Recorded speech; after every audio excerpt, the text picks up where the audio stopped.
Harry Potter and the Sorcerer's Stone, Chapter 5, Diagon Alley. Harry woke early the next morning. Although he could tell it was daylight, he kept his eyes shut tight. It was a dream, he told himself firmly. I dreamed a giant called Hagrid came to tell me I was going to school for wizards. When I open my eyes, I'll be at home in my cupboard. There was suddenly a loud tapping noise. And there's Aunt Petunia knocking on the door, Harry thought, his heart sinking, but he still didn't open his eyes. It had been such a good dream. Tap, tap, tap. All right, Harry mumbled. I'm getting up. He sat up, and Hagrid's heavy coat fell off him. The hut was full of sunlight. The storm was over. Hagrid himself was asleep on the collapsed sofa, and there was an owl rapping its claw on the window, a newspaper held in its beak. Harry scrambled to his feet, so happy he felt as though a large balloon was swelling inside him. He went straight to the window and jerked it open. The owl swooped in and dropped the newspaper on top of Hagrid. He didn't wake up. The owl then fluttered on to the floor and began to attack Hagrid's coat. Don't do that. Harry tried to wave the owl out of the way, but it snapped its beak fiercely at him and carried on savaging the coat. Hagrid, said Harry loudly, there's an owl. Pay him. Hagrid grunted into the sofa. What? He wants paying for delivering the paper. Look in the pockets. Hagrid's coat seemed to be made of nothing but pockets. Bunches of keys, slug pellets, balls of string, mint humbugs, tea bags. Finally, Harry pulled out a handful of strange-looking coins. Give him 5 nuts, said Hagrid sleepily. Nuts? The little bronze ones. Harry counted out 5 little bronze coins, and the owl held out its legs so he could put the money into a small leather pouch tied to it. Then it flew off through the open window. Hagrid yawned loudly, sat up, and stretched. Best be off, Harry. Lots to do today. Got to get up to London and buy all your stuff for school. Harry was turning over the wizard coins and looking at them. He had just thought of something which made him feel as though the happy balloon inside him had got a puncture. Hagrid? Said Hagrid, who was pulling on his huge boots. I haven't got any money, and you heard Uncle Vernon last night. He won't pay for me to go to learn magic. Don't worry about that, said Hagrid, standing up and stretching his head. Do you think your parents didn't leave you anything? But if their house was destroyed, they didn't keep their gold in the house, boy. No, first stop for us, it's Gringotts. Wizard's Bank. Have a sausage. They're not bad cold, and you wouldn't know to bid over your cake, neither. Wizards have banks? Just the one, Gringotts, run by goblins. Harry dropped the bit of sausage he was holding. Goblins? Yeah, so do you be mad to try and rob it? I'll tell you that. Never mess with goblins. Harry, Gringotts is the safest place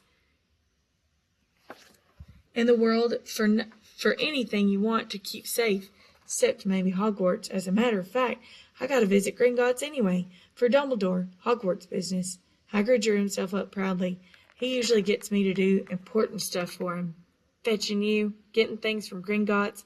Knows he can trust me, see? Got everything? Come on, then. Harry followed Hagrid out on the rock. The sky was quite clear now, and the sea gleamed in the sunlight.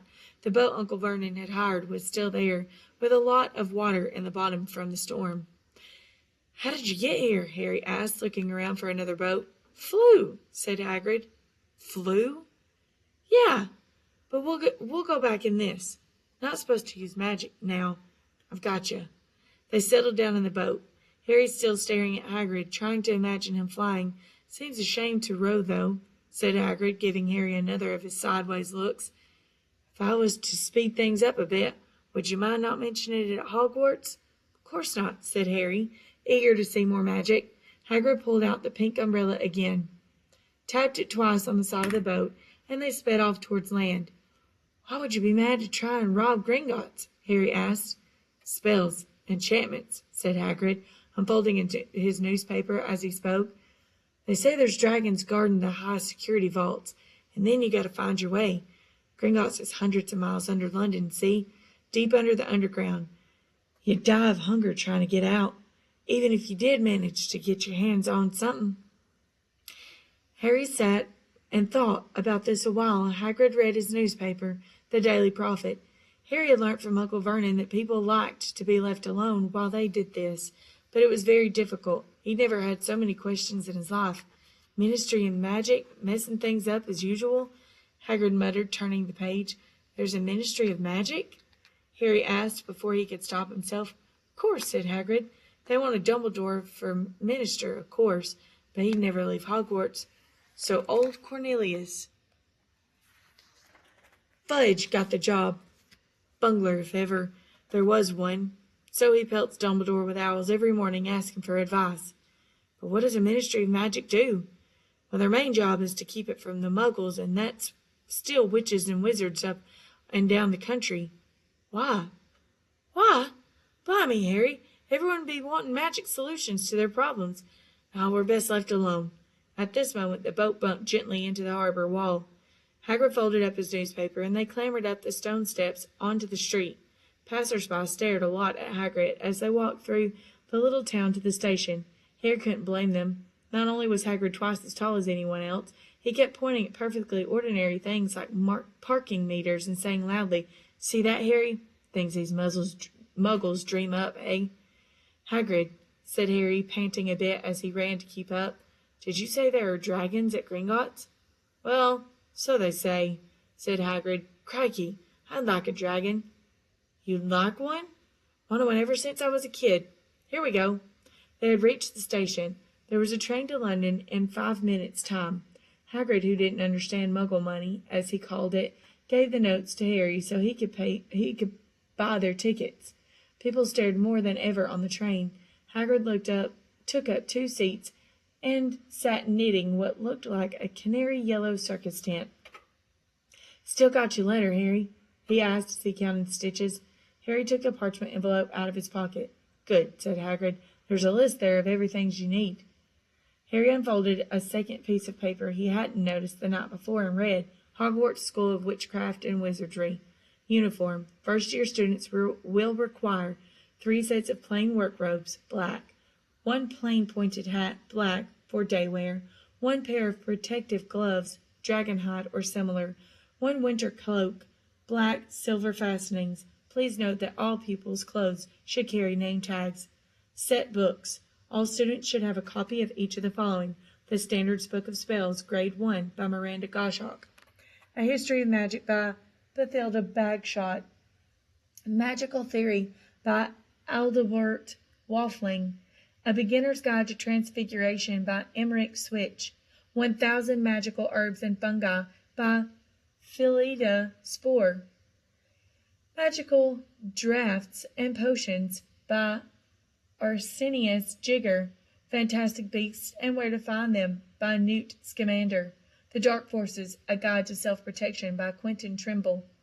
Other equipment: 1 wand, 1 cauldron, pewter, standard size 2, 1 set glass of crystal philias, 1 telescope, 1 set brass scales. Students may also bring an owl or a cat or a toad. Parents are reminded that first years are not allowed their own broomsticks. "Can we buy all this in London?" Harry wondered aloud. "If you know where to go," said Hagrid.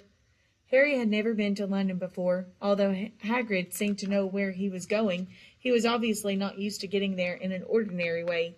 He got stuck in the thicket barrier on the underground and complained loudly that the seats were too small and the trains too slow. "I don't know how the Muggles manage without magic," he said as they climbed a broken-down escalator which led up to a bustling road lined with shops. Hagrid was so huge that he parted the crowd easily. All Harry had to do was keep close behind him. They passed bookshops and music stores, hamburger bars and cinemas, but nowhere that looked as if it could sell you a magic wand. This was just an ordinary street full of ordinary people. Could there really be piles of wizard gold buried miles beneath them? Were there really shops that sold spellbooks and broomsticks? Might this not only be some huge joke that the Dursleys had cooked up? If Harry hadn't known that the Dursleys had no sense of humor, he might have thought so. Yet somehow, even though everything Hagrid had told him so far was unbelievable, Harry couldn't help trusting them. "This is it," said Hagrid, coming to a halt. "The Leaky Cauldron. It's a famous place." It was a tiny, grubby-looking pub. If Hagrid hadn't pointed it out, Harry wouldn't have noticed it was there. The people hurrying by didn't glance at it. Their eyes slid from a big bookshop on one side to the record shop on the other, as if they couldn't see the leaky cauldron at all. In fact, Harry had the most peculiar feeling that only he and Hagrid could see it. Before he could mention this, Hagrid had steered him inside. For a famous place, it was very dark and shabby. A few old women were sitting in a corner, drinking tiny glasses of sherry. One of them was smoking a long pipe. A little man in a top hat was talking to the old barman, who was quite bald and looked like a gummy walnut. The low buzz of chatter stopped when they walked in. Everyone seemed to know Hagrid. They waved and smiled at him, and the barman reached for a glass, saying, "The usual, Hagrid?" "Can't, Tom. I'm on Hogwarts business," said Hagrid, clapping his great hand on Harry's shoulder and making Harry's knees buckle. "Good Lord," said the barman, peering at Harry. Can this be?" The leaky cauldron had suddenly gone completely still and silent. "Bless my soul," whispered the old barman. "Harry Potter, what an honor!" He hurried out from behind the bar, rushed towards Harry, and seized his hand, tears in his eyes. "Welcome back, Mr. Potter, welcome back." Harry didn't know what to say. Everyone was looking at him. The old woman with the pipe was puffing on it without realizing it had gone out. Hagrid was beaming. Then there was a great scraping of chairs, and next moment Harry found himself shaking hands with everyone in the leaky cauldron. "Doris Crockford, Mr. Potter. Can't believe I'm meeting you at last." "So proud, Mr. Potter. I'm just so proud. Always wanted to shake your hand. I'm all of a flutter." "Delighted, Mr. Potter. Just can't tell you. Diggle's the name. Daedalus Diggle." "I've seen you before," said Harry, as Daedalus Diggle top hat fell off in his excitement. "You bowed to me once in a shop." "He remembers," cried Daedalus Diggle, looking around at everyone. "Did you hear that? He remembers me." Harry shook hands again and again. Doris Crockford kept coming back for more. A pale young man made his way forward very nervously. One of his eyes was twitching. "Professor Quirrell," said Hagrid. "Harry, Professor Quirrell will be one of your teachers at Hogwarts." Potter," stammered Professor Quirrell, grasping Harry's hand. "Can't tell you how pleased I am to meet you." "What sort of magic do you teach, Professor Quirrell?" Defense against the dark arts," muttered Professor Quirrell, as though he'd rather not think about it.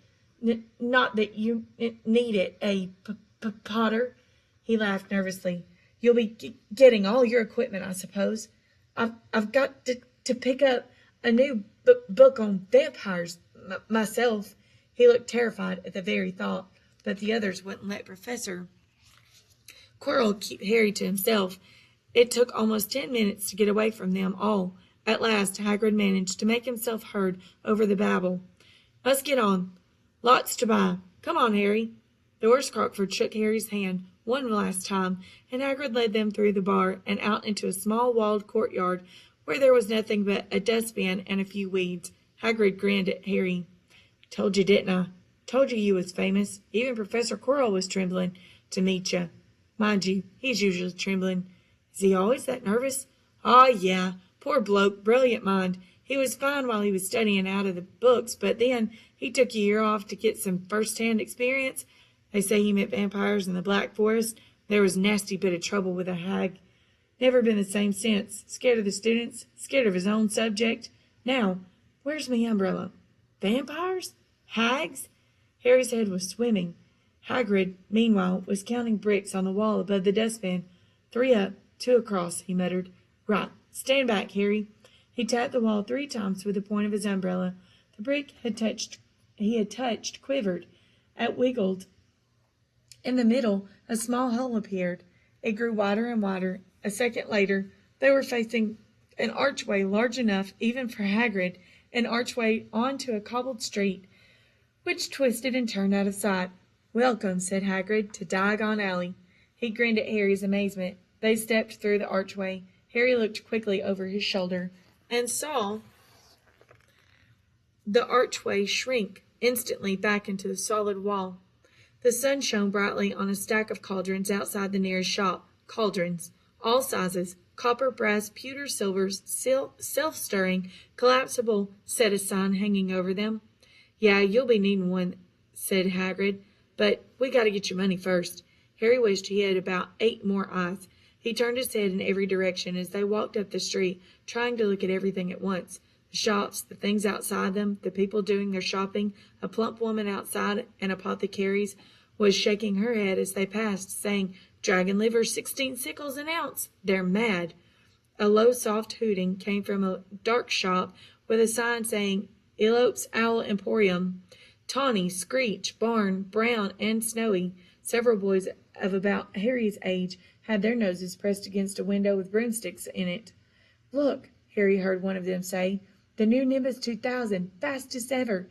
There were shops selling robes, shops selling telescopes and strange silver instruments Harry had never seen before, windows stacked with barrels of bat spleens and eels' eyes, tottering piles of spell books, quills, and rolls of parchment, potion bottles, globes of the moon. Gringotts, said Hagrid.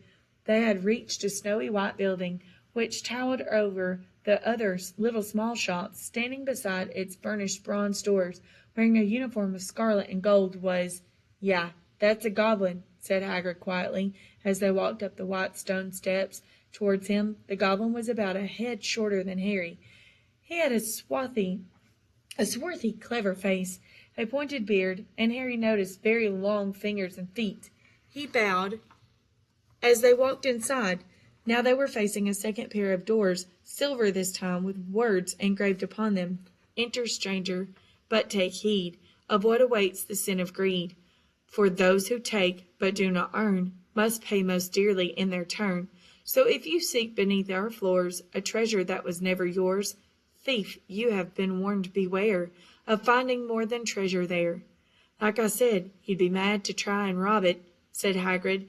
A pair of goblins bowed them through the silver doors, and they were in a vast marble hall. About 100 more goblins were sitting on high stools behind a long counter, scribbling in large ledgers, weighing coins on brass scales, examining precious stones through eyeglasses. There were too many doors to count leading off the hall, and yet more goblins were showing people in and out of these. Hagrid and Harry made for the counter. "Morning," said Hagrid to a free goblin. "We've come to take some money out of Mr. Harry Potter's safe." "You have his key, sir?" "Got it right here, somewhere," said Hagrid, and he started emptying his pockets onto the counter, scattering a handful of mouldy dog biscuits over the goblin's books of numbers. The goblin wrinkled his nose. Harry watched the goblin on their right, weighing a pile of rubies as big as glowing coals. "Got it," said Hagrid at last, holding up a tiny golden key. The goblin looked at it closely. "That seems to be in order." "And I've also got a letter here from Professor Dumbledore," said Hagrid, importantly, throwing out his chest. "It's about the you-know-what in Vault 713. The goblin read the letter carefully. "Very well," he said, handing it back to Hagrid. "I will have someone take you down to both vaults, Grifhook." Grifhook was yet another goblin. Once Hagrid had crammed all the dog biscuits back inside his pocket, he and Harry followed Grifhook towards one of the doors leading off the hall. "What's the you-know-what in Vault 713, Harry asked. "Can't tell you that," said Hagrid mysteriously. "Very secret. Hogwarts business. Dumbledore's trusted me. More than my job's worth, to tell you that." Grifhook held the door open for them. Harry, who had expected more marble, was surprised. They were in a narrow stone passageway lit with flaming torches. It sloped steeply downwards, and there were little railway tracks on the floor. Grifhook whistled, and a small cart came hurling up the tracks towards them. They climbed in. Hagrid had some difficulty and were off. At first they just hurtled through a maze of twisting passages.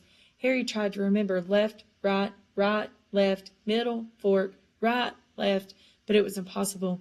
The rattling cart seemed to know its own way, because Grifhook wasn't steering. Harry's eyes stung as the cold air rushed past them, but he kept them wide open. Once he thought he saw a burst of fire at the end of the passage and twisted around to see if it was a dragon, but too late.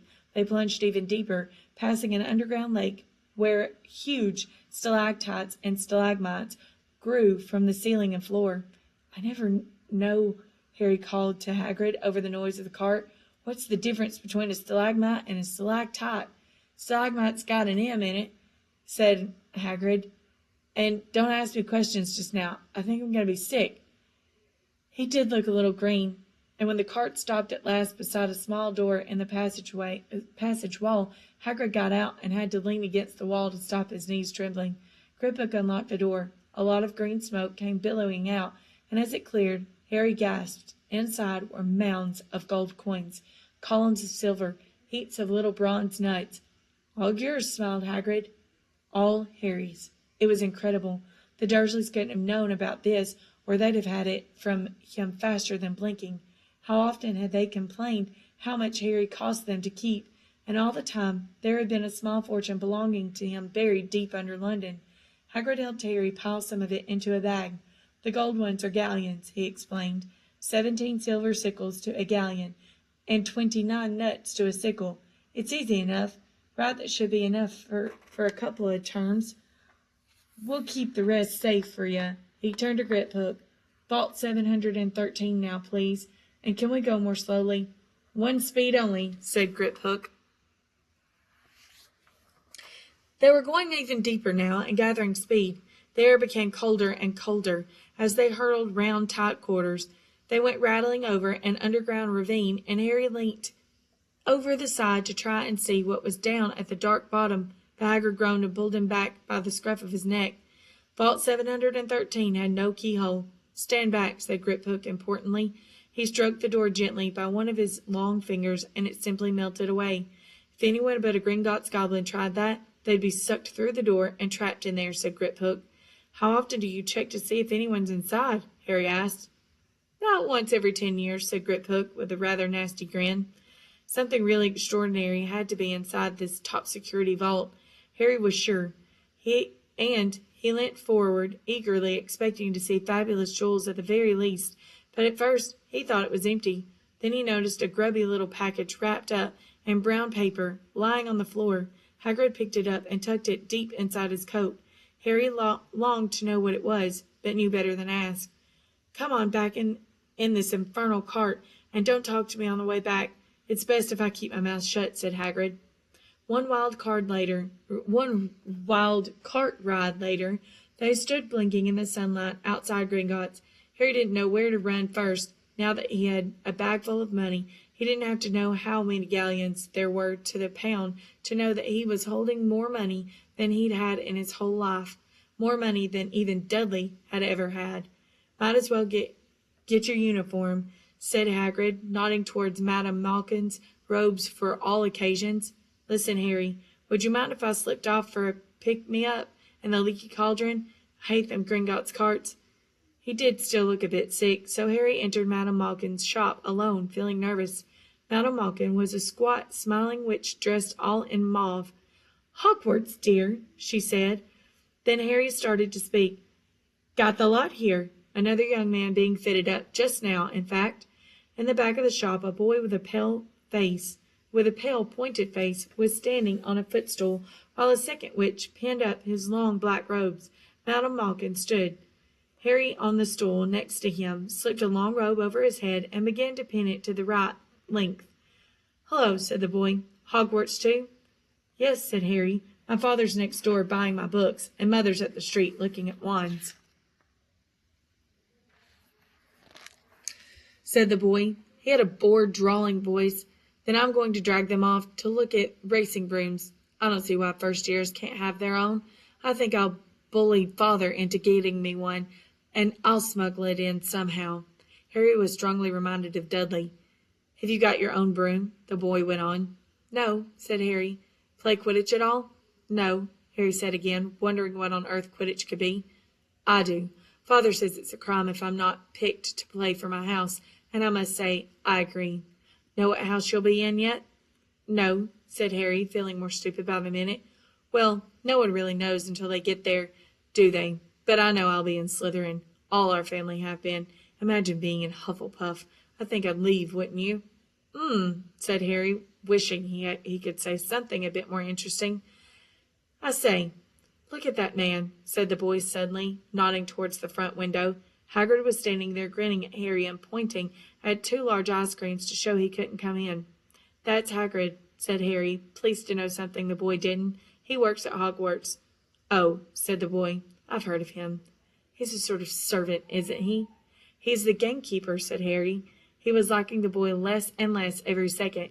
Yes, exactly. I heard he's sort of savage. Lives in a hut on the school grounds, and every now and then he gets drunk, tries to do magic, and ends up setting fire to his bed. I think he's brilliant, said Harry coldly.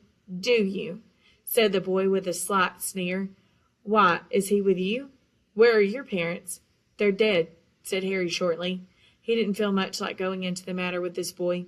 Oh, sorry, said the other, not sounding sorry at all. But they were our kind, weren't they? They were a witch and wizard, if that's what you mean. I really don't think they should let that other sort in, do you? They're just not the same. They've never been brought up to know our ways. Some of them have never even heard of Hogwarts until they get the letter. Imagine! I think they should keep it in the old wizarding families. What's your surname, anyway? But before Harry could answer, Madame Malkin said, That's you done, my dear. And Harry, not sorry for an excuse to stop talking to the boy, hopped down from the footstool. Well, I'll see you at Hogwarts, I suppose, said the drawling boy. Harry was rather quiet as he ate the ice cream Hagrid had brought him, chocolate and raspberry with topped nuts. What's up? Said Hagrid. Nothing, Harry lied. They stopped to buy parchment and quills. Harry cheered up a bit when he found a bottle of ink that changed color as you wrote. When they had left the shop, he said, Hagrid, what's Quidditch? Blimey, Harry, I keep forgetting how little you know. Not knowing about Quidditch. Don't make me feel worse, said Harry. He told Hagrid about the pale boy and the Madame Malkins, and he said people from Muggle families shouldn't even be allowed in. You're not from a Muggle family. If he'd known who you were, he's grown up knowing your name. If his parents were wizarding folk. You saw him in the leaky cauldron, anyway. What does he know about it? Some of the best I ever saw were the only ones with magic in 'em in a long time of Muggles. Look at your mom. Look at what she had for a sister. So what is Quidditch? It's our sport, wizard sport. It's like football in the Muggle world. Everyone follows Quidditch. Played up in the air on broomsticks, and there's 4 balls. Sort of hard to explain the rules. And what are Slytherin and Hufflepuff? Schoolhouses. There's 4. Everyone says Hufflepuff are a lot of duffers, but I bet I'm in Hufflepuff, said Harry gloomily. Better Hufflepuff than Slytherin, said Hagrid darkly.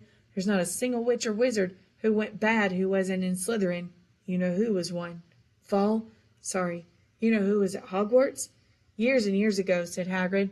They brought Harry's school books in the shop called Flourish and Blots, where the shelves were stacked to the ceiling with books as large as paving stones, bound in leather, books the size of postage stamps, and covers of silk, books full of peculiar symbols, and a few books with nothing in them at all. Even Dudley, who never read anything, would have been wild to get his hands on some of these. Hagrid almost had to drag Harry away from curses and counter-curses, bewitch your friends and befuddle your enemies with the latest revenges, hair loss, jelly legs, tongue-tying, and much, much more by Professor Vindictus Viridian. I was trying to find out how to curse Dudley. I'm not saying that's not a good idea, but you're not to use magic in the Muggle world except in very special circumstances, said Hagrid. And anyway, you couldn't have worked any of them curses yet. You'll need a lot more studying before you get to that level. Hagrid wouldn't let Harry buy a solid gold cauldron either. It says pewter on your list, but they got a nice set of scales for weighing potion ingredients and a collapsible brass telescope. Then they visited the apothecary's, which was fascinating enough to make up for its horrible smell, a mixture of bad eggs and rotted cabbages. Barrels of slimy stuff stood on the floor, jars of herbs, dried roots, and bright powders lined the walls, bundles of feathers, strings of fangs, and snarled claws hung from the ceiling. While Hagrid asked the man behind the counter for a supply of some basic potion ingredients for Harry, Harry himself examined silver unicorn horns at 21 galleons each, and minuscule, glittery black beetle eyes, 5 nuts a scoop. Outside the apothecary's, Hagrid checked Harry's list again. Just you one left. Oh, yeah, and I haven't got you a birthday present. Harry felt himself go red. You don't have to. I know I don't have to. Tell you what, I'll get your animal, not a toad. Toads went out of fashion years ago. You'd be laughed at. And I don't like cats. They make me sneeze. I'll get you an owl. All the kids want owls. They're dead useful. Carry you post and everything. 20 minutes later, they left Elop's Owl Emporium, which had been dark and full of rustling and flickering, jewel-bright eyes.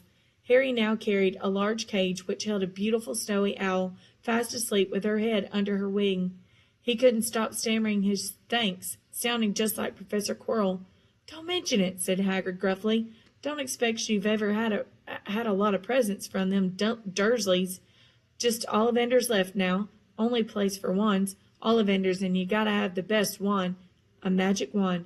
This was what Harry had been really looking forward to. The last shop was narrow and shabby. Peeling gold letters over the door said read Ollivanders, makers of fine wands since 382 BC. A single wand lay on a faded purple cushion on the dusty window. A twinkling bell rang somewhere in the depths of the shop as they stepped inside. It was a tiny place, empty except for a single spindly chair which Hagrid sat on to wait. Harry felt strangely as though he had entered a very strict library. He swallowed a lot of new questions which had just occurred to him, and looked instead at the thousands of narrow boxes piled neatly right up to the ceiling. For some reason the back of his neck prickled. The very dust and silence in here seemed to tingle with some secret magic. "Good afternoon," said a soft voice. Harry jumped. Hagrid must have jumped too, because there was a loud crunching noise, and he got quickly off the spindly chair. An old man was standing before them, his wide pale eyes shining like moons through the gloom of the shop. "Hello," said Harry, awkwardly. "Ah, yes," said the man.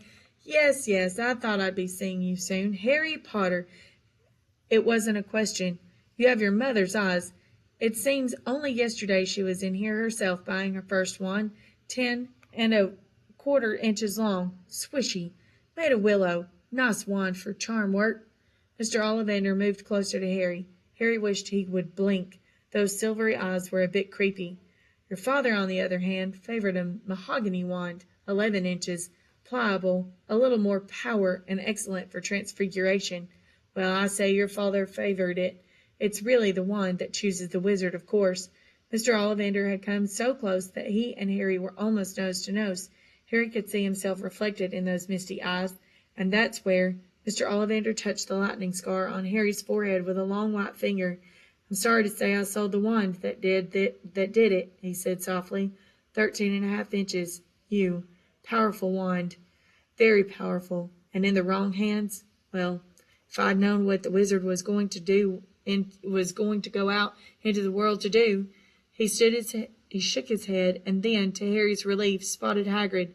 Rubus Hagrid, how nice to see you again. Oak, 16 inches, rather bendy, wasn't it?" "It was, sir, yes," said Hagrid. "Good wand, that one. But I suppose they snapped it in half when you got expelled," said Mr. Ollivander, suddenly stern. Yes, they did, yes," said Hagrid, shuffling his feet. "I've still got the pieces, though," he added brightly. "But you don't use them?" said Mr. Ollivander sharply. "Oh, no, sir," said Hagrid quickly. Harry noticed he gripped his pink umbrella very tightly as he spoke. Said Mr. Ollivander, giving Hagrid a piercing look. "Well, now, Mr. Potter, let me see." He pulled a long tape measure with the silver markings out of his pocket. "Which is your wand arm?" Well, I'm right-handed," said Harry. "Hold out your arm. That's it." He measured Harry from shoulder to finger, then wrist to elbow, shoulder to floor, knee to armpit, and round his head. As he measured, he said, "Every Ollivander wand has a core of powerful magical substance, Mr. Potter. We use unicorn hairs, phoenix tail feathers, and the heartstrings of dragons. No two Ollivander wands are the same, just as no two unicorns, dragons, or phoenixes are quite the same. And of course you will never get such good results with another wizard's wand." Harry suddenly realized that the tape measure, which was measuring between his nostrils, was doing this on its own. Mr. Ollivander was flitting around the shelves, taking down boxes. "That'll do," he said, and the tape measure crumpled into a heap on the floor. "Right then, Mr. Potter, try this one. Beechwood and dragonhead heartstring, 9 inches, nice and flexible. Just take it and give it a wave." Harry took the wand, and feeling foolish, waved it around a bit, and Mr. Ollivander snatched it out of his hand almost at once. "Maple and phoenix feather, 7 inches, quite whippy. Try." Harry tried, but he had hardly raised the wand when it, too, was snatched back by Mr. Ollivander. No, here. Ebony and unicorn hair, 8½ inches, springy. Go on, try it out." Harry tried and tried. He had no idea what Mr. Ollivander was waiting for. The pile of tried wands was mounting higher and higher on the spindly chair, but the more wands Mr. Ollivander pulled from the shelves, the happier he seemed to become. "Tricky customer, eh? Not to worry, we'll find the perfect match here somewhere. I wonder." Now, yes, why not? Unusual combination. Holly and phoenix feather, 11 inches, nice and supple. Harry took the wand. He felt a sudden warmth in his fingers. He raised the wand above his head, brought it swishing down through the dusty air, and a stream of red and gold sparks shot from the end like a firework, throwing dancing spots of light onto the walls.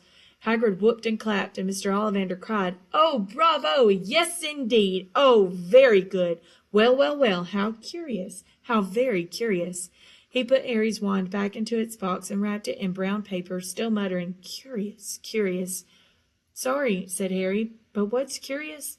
Mr. Ollivander fixed Harry with his pale stare. "I remember every wand I've ever sold, Mr. Potter, every single one. It so happens that the phoenix whose tail feather is in your wand gave another feather, just one other. It is very curious indeed that you should be destined for this wand when its brother gave you that scar." Harry swallowed. "Yes, 13.5 inches. You. Curious indeed how these things happen. The wand chooses the wizard, remember. I think we must expect great things from you, Mr. Potter. After all, he who must not be named did great things. Terrible, yes, but great." Harry shivered. He wasn't sure he liked Mr. Ollivander too much. He paid 7 gold galleons for this wand, and Mr. Ollivander bowed them from the shop. The late afternoon sun hung low in the sky as Harry and Hagrid made their way back down Diagon Alley, back through the wall, back through the leaky cauldron, now empty. Harry didn't speak at all as they walked down the road. He didn't even notice how much people were gawping at them on the underground, laden as they were with all of their funny-shaped packages, with the sleeping snowy owl on Harry's lap. Up another escalator, out into Paddington Station. Harry only realized where they were when Hagrid tapped on him on the shoulder. "Got time for a bit to eat before your train leaves," he said. He bought Harry a hamburger, and they sat down on plastic seats to eat them. Harry kept looking around. Everything looked so strange somehow. "You all right, Harry?" "You're very quiet," said Hagrid. Harry wasn't sure he could explain. He just had the best birthday of his life, and yet he chewed his hamburger trying to find the words. "Everyone thinks I'm special," he said at last. "All those people in the leaky cauldron, Professor Quirrell, Mr. Ollivander, but I don't know anything about magic at all." "How can they expect great things? I'm famous, and I can't even remember what I'm famous for. I don't know what happened when the night my parents died." Hagrid leaned across the table. Behind the wild beard and eyebrows he wore a very kind smile. "Don't you worry, Harry. You'll learn fast enough. Everyone starts at the beginning at Hogwarts. You'll be just fine. Just be yourself. I know it's hard. You've been singled out, and that's always hard. But you'll have a great time at Hogwarts. I did. Still do, as a matter of fact." Hagrid helped Harry onto the train that would take him back to the Dursleys, then handed him an envelope. "Your ticket for Hogwarts," he said. "1st of September, King's Cross. It's all on your ticket. Any problems with the Dursleys, send me a letter with your owl. She'll know where to find me. See you soon, Harry." The train pulled out of the station. Harry wanted to watch Hagrid until he was out of sight. He rose in his seat and pressed his nose against the window, but he blinked and Hagrid had gone.